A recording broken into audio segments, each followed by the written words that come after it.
first part of this episode included me telling my story about going through same-sex struggles and coming out and still going through it and, finding more of Jesus and evolving.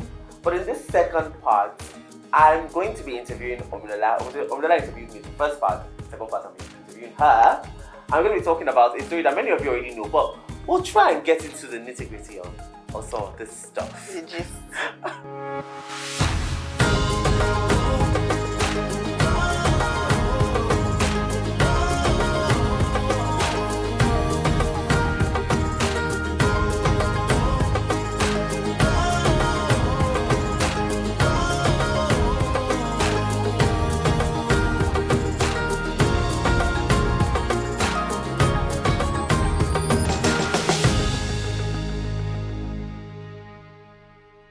Omi is like a god. Why did I come here? Is that set up? Set up! Omi, how are you? I'm good. Good? Very good. Yeah, let's talk about it. So, now, Okay.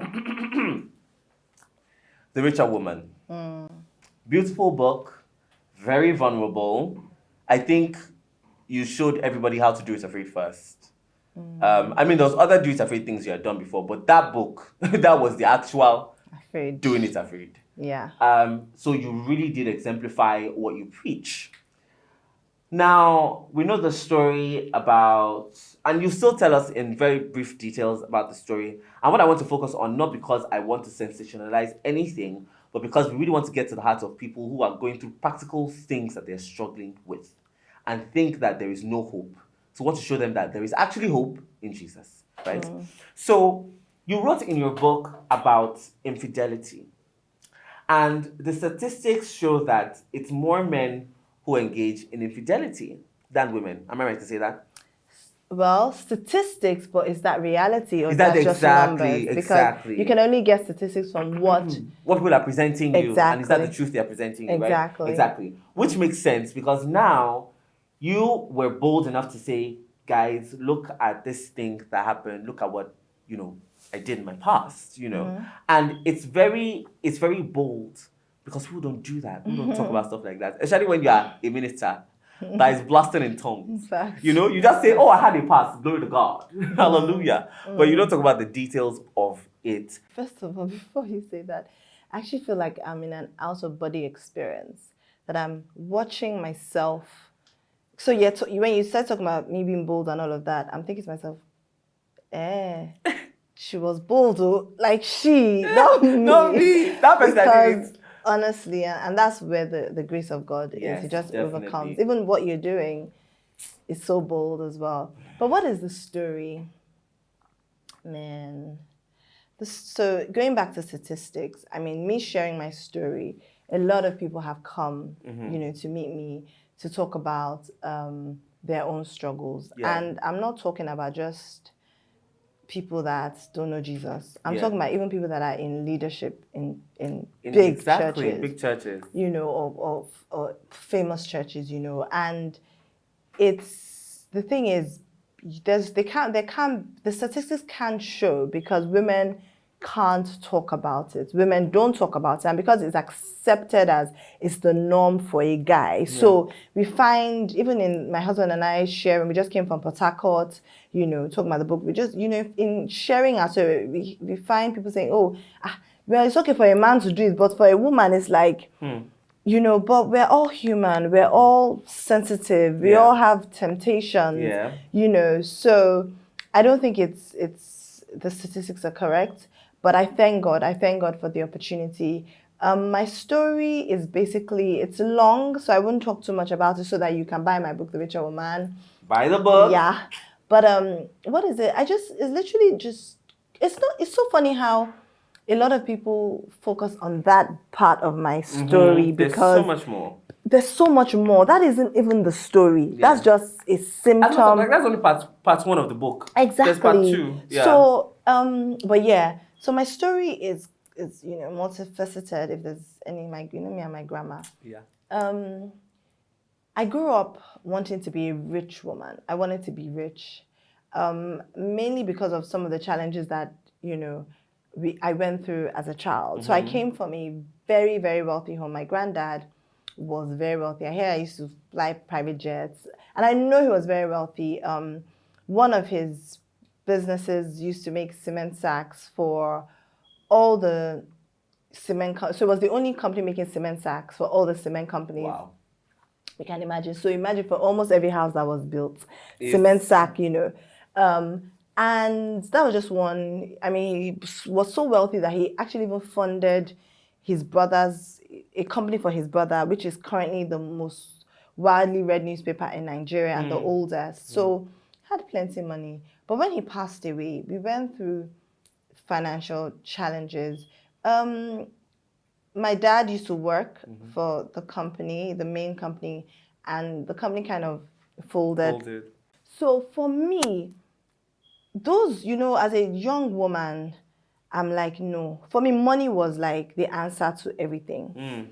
I also felt, because also it was a troubled marriage, I felt that my parents' marriage was a troubled marriage. I felt that it was because of the financial problems we went through.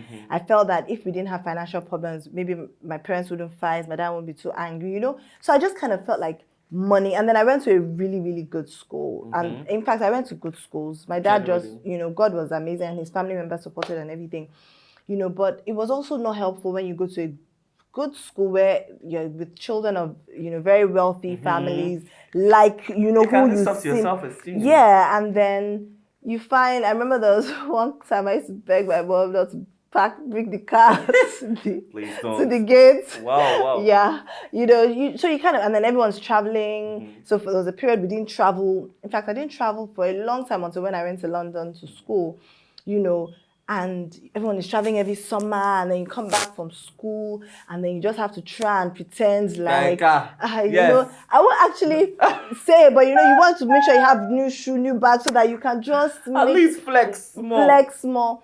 So I just felt like, what, I have to be rich. I just have to be very rich. And so I chose my career in accounting and finance because I had an aunt who works in a bank. Okay. And I just liked her. I just liked her baths, her look, her sports car, her flats. I just wanted to be like the woman, so fantastic. It was fine. Obviously moved back to Nigeria. And obviously there were things in London as well. So my dad, for my first year, my dad borrowed to pay for my school fees. And so I didn't used to get pocket money all the time.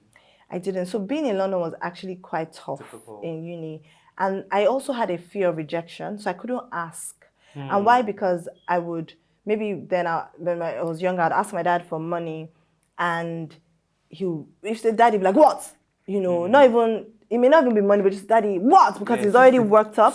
So for me, I don't even want to ask anything because I don't want to. So in England, when I was going through financial, I wouldn't even call home. I wouldn't call anybody because I don't want to stress anybody. So there was a day I remember, I think I didn't eat for 24 hours straight. Wow. I didn't have money to eat. So I remember that day I slept. I'll wake up and I'm like, it's just 1 hour ago.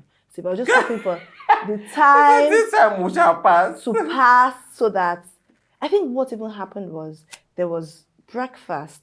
I was in college and they would give you breakfast. But I think I missed breakfast. And I was hoping that was when I was going to eat. Oh, wow. So I had to sleep. I just literally tried to sleep through the day so I won't feel the hunger pains and everything.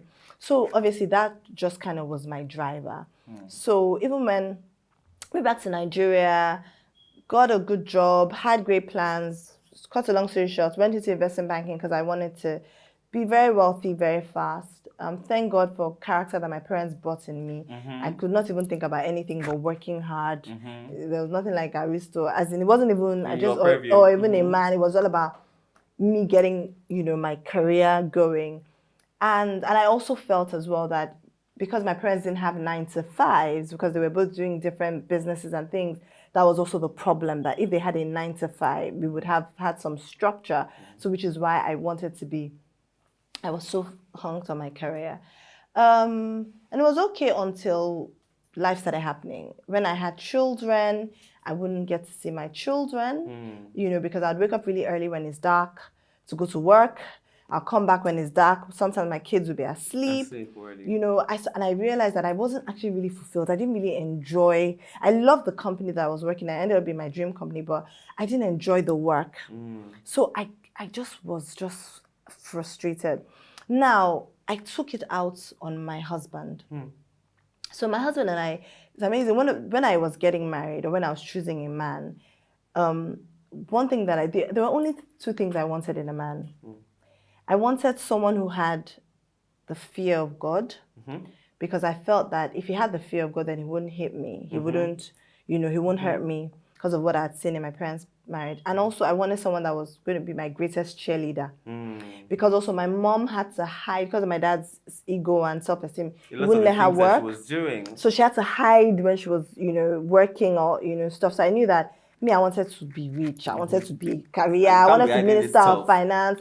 So I needed somebody that was going to support me. So I didn't really care about, I remember one of my aunts said to me once, I've told my daughters, and I think you must marry a very rich man, a very, very rich man. But I remember even convincing her, and eventually I think she even told her daughters, that auntie, no, we will be the ones who will be successful. So my husband, we talk, he's very focused. He's a man that is very content and focused on his own journey. And so I remember we had that conversation once, and he told me this is his plans. He wants to do this, he wants to do that, he wants to do that. And it was an okay plan. It wasn't ambitious like mine. It wasn't like, but obviously he wasn't driven by fear because he hasn't gone through all the things, and everything. And he comes from a really, very, very, wealthy family. So I just said, well, anyway, okay, that's for your pockets. Me, in my mind, I was like, well, I'm good as long as you don't hold me down. But obviously when it was time, when I started getting frustrated with my job, I wanted to resign. But I couldn't resign because I was afraid. One, my job was my identity. It was my security. How are we going to cope? And I was afraid of the same thing that happened to me as a child, because my husband works for they work in a family law firm, so he's one of the partners. So his father founded the law firm. And so I had this fear of, what if something happens to my husband's father, and then the company folds, what will happen to us? So it would be history repeating itself. Do you understand? So I had that. It was a real fear. I had fears of, and also at the time, I was also then, obviously when you work for, I was earning a lot more as well in terms of cash, that comes in. And so I was even afraid, if I resign, this is the lifestyle that I want to keep. So I have to lean on him. Yes, I want this lifestyle. I was keeping up with the Joneses, everything. I couldn't repeat a bath. I couldn't repeat an outfit more than once. And I wasn't paying cheap. There's one designer, I don't want to say her name. Very expensive. And I would buy all the time. So imagine, and I was going to everybody's wedding, everybody's party.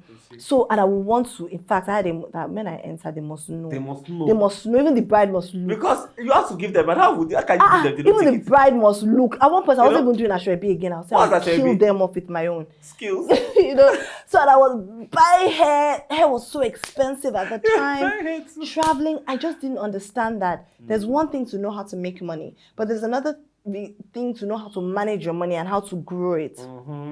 So even when I was making a lot of money, I had side hustles as well, aside from my job. I would supply tunics, those Arabian tunics. Yes. I was selling them, and they were going like hotcake, because that was when people just discovered Dubai. Yes. And it was from Dubai. I would sell corporate gifts. So I was sometimes my side hustles from will bring in more money than even my salary. But I was just just playing with the money. So I was just frustrated. So I said, okay, God. So I began to resent my husband. I felt like I couldn't resign because we couldn't afford the lifestyle. Yeah, which was just a lie of the devil, because when I resigned, we had to, and it was okay, and I felt like, I wanted him to be out there. I wanted him to do this. I wanted him to do that. God is just reminding me that, and maybe this is for single women watching this. When my husband proposed, there was when he proposed, there was an ex that came back and was like, and someone that I had really liked that was now like, maybe he thought, this woman is about to go you know, and they actually had the same name, you know, yeah. So it was more like, and this guy was more like hungry, He like was like, me. let's get this. You know, so I remember I actually was like, should I, like, God, should I, you know, and I prayed and I said, God, who is the person I'm meant to be with? And God said, my husband. God told me my husband. And God said to me, it is me that blesses. It is me that blesses. It's not about how someone is, you know. But looking at it today, to be honest, when I look at that person, it's a nice choice. it's really God Well that, and it's not to put the person down. It's just for single people that always ask God who because yes. God sees Ahead. the future, and even in me resigning and everything, God has really blessed my husband. Like a lot of the things I'm doing, all this Youth Cafe conference, is the one that you know will support and everything. But anyway, so I was really frustrated. I got depressed. Resented my husband. It was affecting our marriage, and I wanted to resign, but I couldn't resign. So I said, okay, you know what? I knew it was only God that could help me, and I grew up Catholic, but I had a one-to-one intimate relationship with Jesus when I was 18. So at this point, I'm like, okay, you know what? I'm going to go to God. But it was also a selfish prayer. So I started fasting for my husband. I started praying, and there were two other ladies who were going through something similar in terms of they wanted to resign. So we started praying and fasting together for our husbands every Thursday. But for me, it was a selfish prayer because I was just praying that God bless, so that I can keep up my lifestyle. Yeah, and I can just resign. Like, God bless, you know, it wasn't a God-led prayer, but God is amazing. Anyway, so in that process of fasting, I was on my way back from a work trip, and I met somebody on the plane. Okay.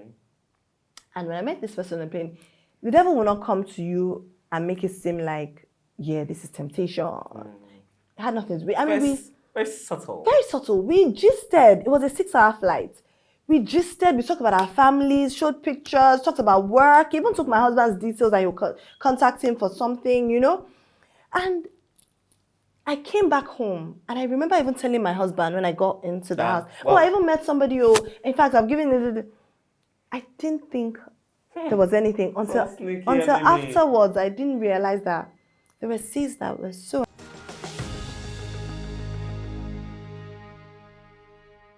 My love language is time, talk. And my husband and I hadn't really done that in a while because of the issues we had, you know, and I was on a 6-hour flight with somebody that talked most of the time. So he had woken something up that was dead or neglected, or, you know, something he had touched a part of me in my soul, you know, and so I just started feeling that I was just so drawn. I just kept thinking about this person, you know, and it also didn't help because really and truly, for someone that I had never seen in my life before, all of a sudden I started seeing him a lot. It happened to be my friend's 30th birthday at the time. We are gisting, and we're getting ready in her house. And then all of a sudden, she's talking about this guy that's coming from London, and this fine guy. Anyway, we find out that it's the same guy. Do you understand? So I began to just see him at places, see him at, you know. And so, I mean, there was one time I think I was driving on the road. I saw him driving. You know, when it's all of a sudden, it's like the enemy just keeps bringing that picture. You know.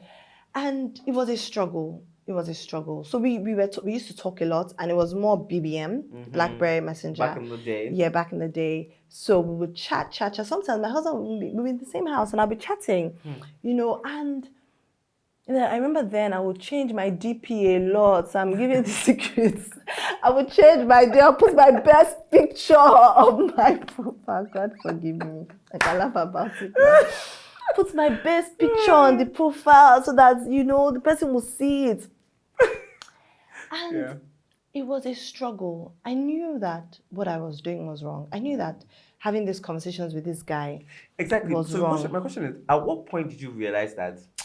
Because, like you said, there's many times when initially you are truly blindsided, but there's always the moment where the Holy Spirit steps in and is like, this thing is not what you think it is. At what point was that where you realized?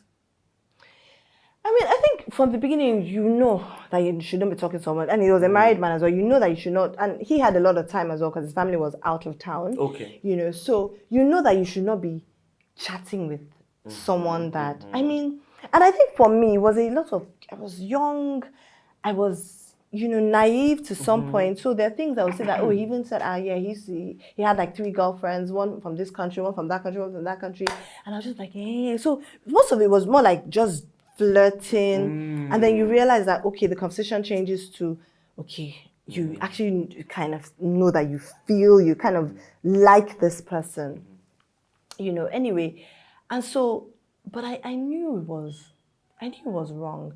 But in a way, you kind of justify because you feel like cheating is not cheating unless it goes physical. So you feel like you're safe because you haven't done anything physical anyway. So that's kind of the mentality that, well, it's just chatting. We're just talking. I'm enjoying the conversation. I'm enjoying the attention. I'm enjoying it's not physical, and there'll be times I will struggle and I'll say things like, okay, you know what? I can't do this.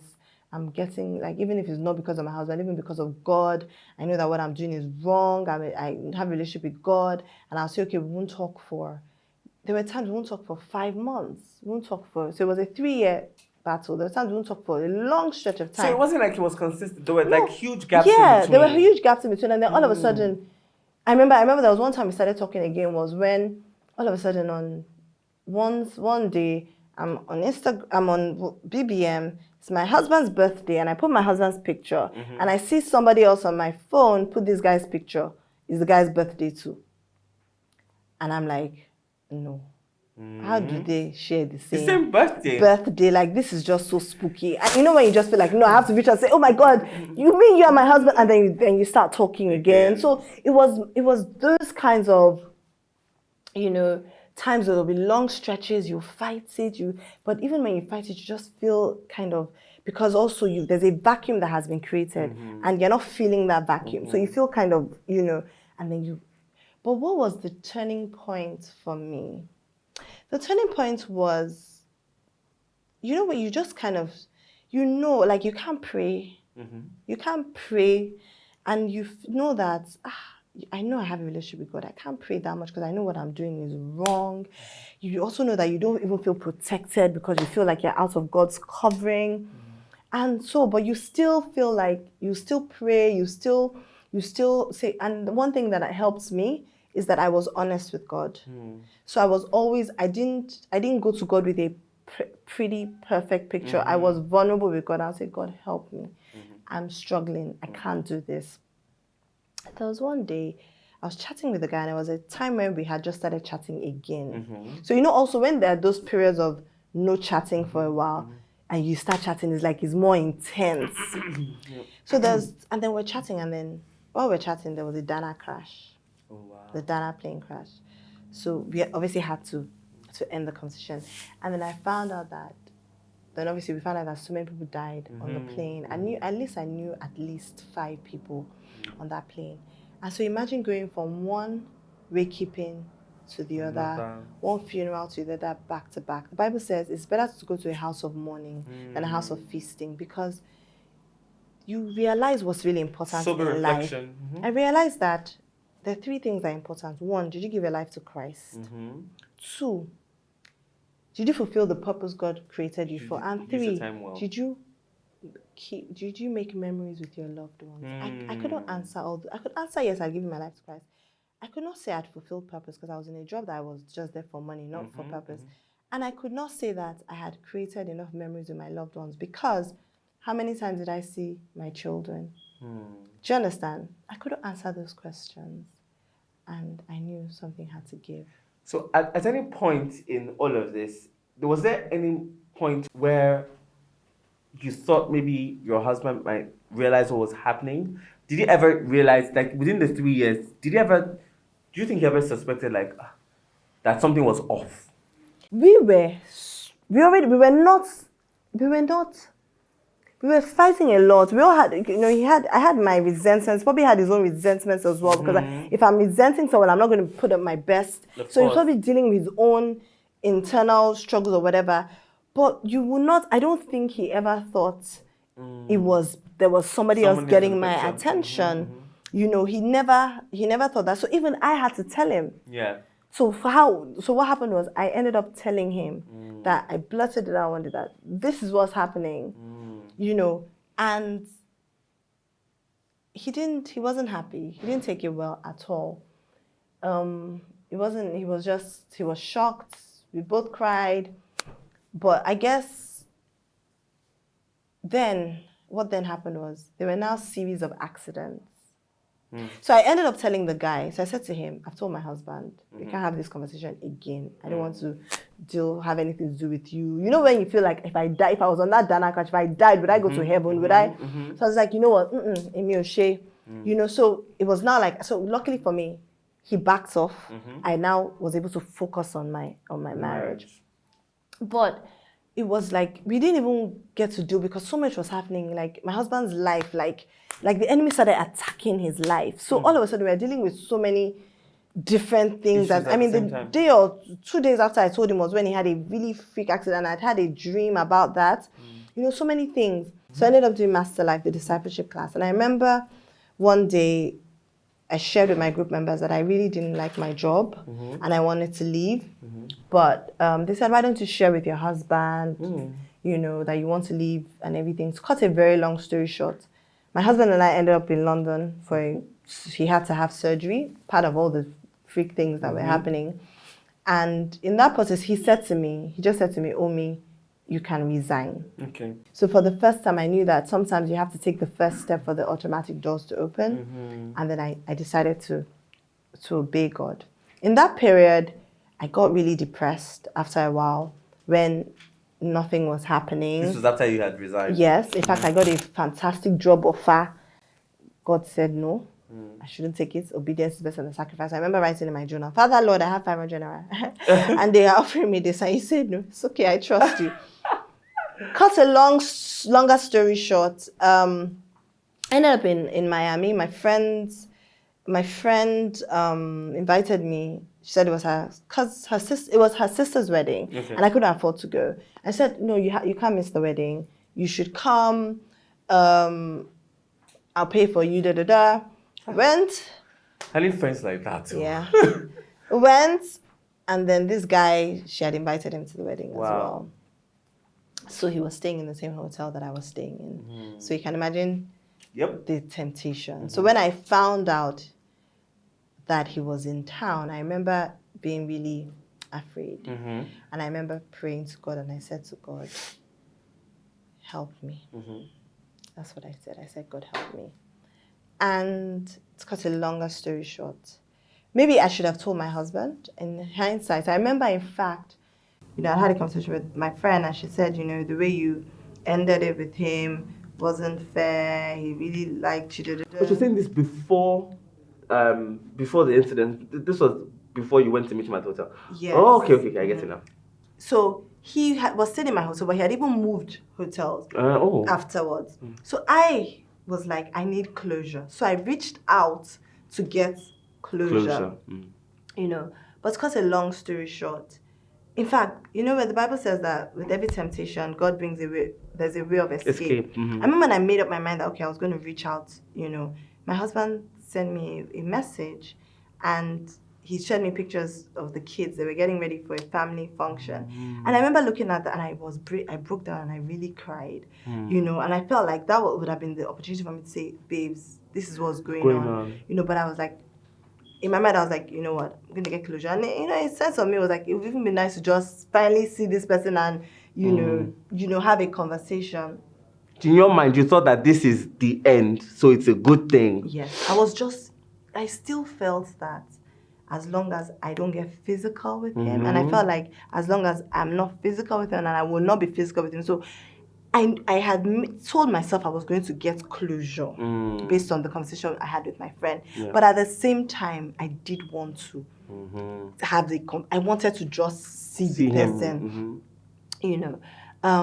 And so what had happened was, at the point where we got to the point, and to cut it very short to buy my book, at the point where it was at the point where, yes, this was what was going to happen. We were going to have sex. I don't know what happened. for all I said was, I can't do this. Now, I think the bigger testimony for me is all he needed to do was to touch me or to say, no, Omi will be fine. Now, for somebody that had wanted me for 3 years, I think the bigger miracle was him saying, now I know that I respect you more than I want you. And so that's where I know the grace of God, because there was nothing, Diipo, there was nothing stopping us. Nothing we were in a room, you. There was nobody to stop us. At that point, he had kissed me already. So there was nobody needed to know. It could have happened and we're miles away. And the funniest thing is, my friend had even left town, so she booked my flight, my return flight. And coincidentally, his own return date was around the same day. The same day. So even me, initially, I was thinking, was this really a coincidence? Was this planned? But only God knows, and it won't be fair for me to make assumptions. At the end of the day, it's the enemy that would do certain things, not, but those were the things that were going through my mind, and we then talked. So coming back to Nigeria, I thought my life was over. I really thought my life was over because one, I didn't have a job, I was depressed, and I knew that I knew God. And I knew that, yes, even though I hadn't slept with this guy, I needed to tell him, as far as I was concerned, we had kissed, so we were physical. We were Something about had to happened. have sex, So I needed to tell my husband. I knew I couldn't lie. I just knew. So I literally came home, and I remember my prayer partner, we meet up every Monday, and I told her everything. And she broke down. She was crying. And I was like, I have to tell my husband. And she was really scared. And she's like, I think you should tell Pastor first. I don't think you should tell your husband. And I felt led to tell Pastor. I told Pastor, and he said to me, is that all that happened? And I said, yes. And he said, Omi, temptation is not sin. And he kind of encouraged me, and he said, I don't think it's time for you to tell him. I think the time would come. Then when I was leaving, he was like, what are you doing now? I'm like, really nothing. He's like, why don't you come and volunteer in the church office? And that's where I also know the grace of God, because I thought volunteering in the church office, I would work in accounting side, I had a finance background, but the only opening was in media. And I'd already gotten a prophetic word from someone saying you're going to be in media. And I was like, really, media? So I literally walk into church, and then when they give me the office and I see media. And I'm like, wow. So in all of that, God, there was purpose. In that place, then God starts opening amazing doors for me. Then I'm being very successful, doing the Do It Faith conference. Talking to all kinds of... And then, no, that was even before. I think it was after. Yeah, it was after. But then, so I'm working in church, and some doors begin to open, like newspaper interviews and things, speaking engagements. And then God says, it's time to tell your husband. And that's when I was really, really afraid. I was really, really afraid. I fought it. But you see, timing is so important when God gives you instructions. Because God says something doesn't mean it's then. Now that you need to do it. That's one thing I learned. So the time came eventually, like a couple of months after God gave me the instruction. I knew I had to tell him. Even I told a pastor, I told a leader in the church, they're like, they don't think it's time. But I knew that God had said. And so when I finally... This tussle in obedience is when you're still struggling with it. But once you finally agree that, God, I'm going to obey, there's a peace that comes, and there's a clarity and there's direction. So God said I should write a letter. So I wrote, and one morning at 1 a.m. he said I should send it. I sent it.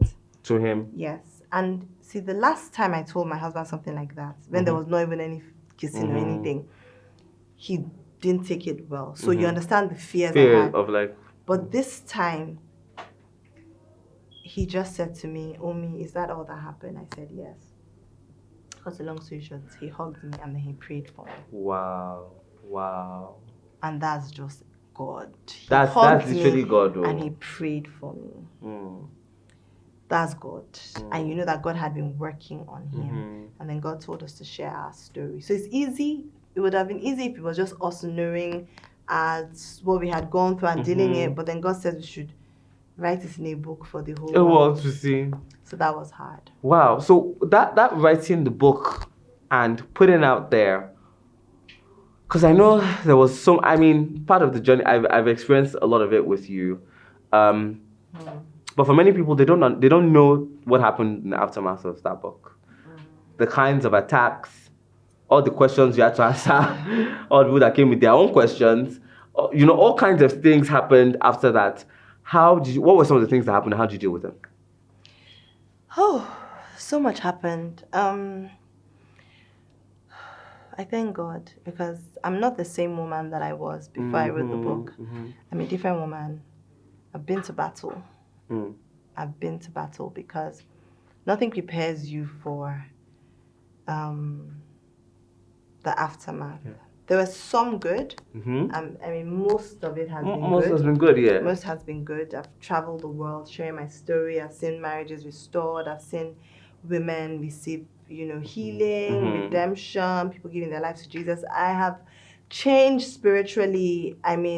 Gifts, prophetic gifts. I see things, I hear things, I receive so many prophecies wherever I go. There's a change in my life, even if you don't see me physically. Even physically, I've changed. I'm not the same person. Literally. But there were some tough times. There were friends that didn't understand. And there were strained relationships. I think that was the hardest for me because I was such a people pleaser. I don't have sisters, so my friends were like everything to me. And they didn't understand. And I can't really blame them because it's not like you go and say all these things out to people. It's that one-on-one person you talk to. When it comes out in a book, and perhaps they were receiving questions, people saying, so Omilola did this, and there was not much information for them to defend or whatever. So there were strained relationships, and it hurt. It really hurt because I felt like when I needed certain people most in my life, they were not there.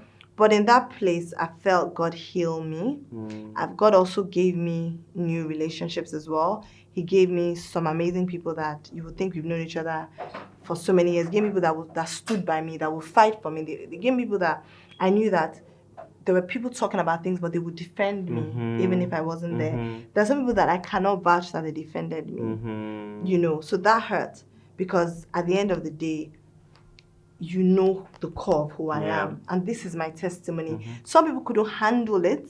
They just, for some people, they just like the picture perfect Omi that, so knowing that I had all these bruises, all these scars from childhood, it's like they can't handle it. But for me, then goes that then you don't really, this is who Omi really is. This is the Omi that, yes, I talked about going through child abuse. I came from a home of domestic violence. I faced temptations in my marriage, if then you don't really like who I am. So there were some tough times. There were tough times because I still hear things. I heard recently that there was a group, a fellowship, and some people were talking about me. That how could I have written such a book? And these are people that that should connected to God. How could I be talking about things like this? That is a lie. I'm lying. I went all the way. And this is not people in the world. These are church people. So you. Some people still don't even see the God in it. They think, Omi just was doing. I've heard things of people say I did it for money. This book has cost me more than. Most of the money has gone back into the book. I did it for money. Some I did it for fame, so there's been a lot said, but it's okay. It just is not what doesn't kill you, only makes you stronger, only makes you tougher. And I believe that God was also building me up for a bigger expressions, bigger ministries, because where He's taking me to, if He's gonna say that He's called me to people struggling with their sexuality, there are going to be people that are going to say, is a lie. You should not hang out. If someone sees me today hanging out with Ellen DeGeneres, God has called me to her and I will be there. But some people say, Omi has gone into she's lost it. She has missed the calling. Exactly. And what does that mean? God said to me, you have to get to the point of death to the praise of man and death to the criticism of man, that I have sent you, and it's only my opinion that matters. So that has prepared me for the future, because I'm also going to still I know I'm going to get a lot of backlash for the purpose God has given me. But the richer woman was just preparation for a lot more in the future.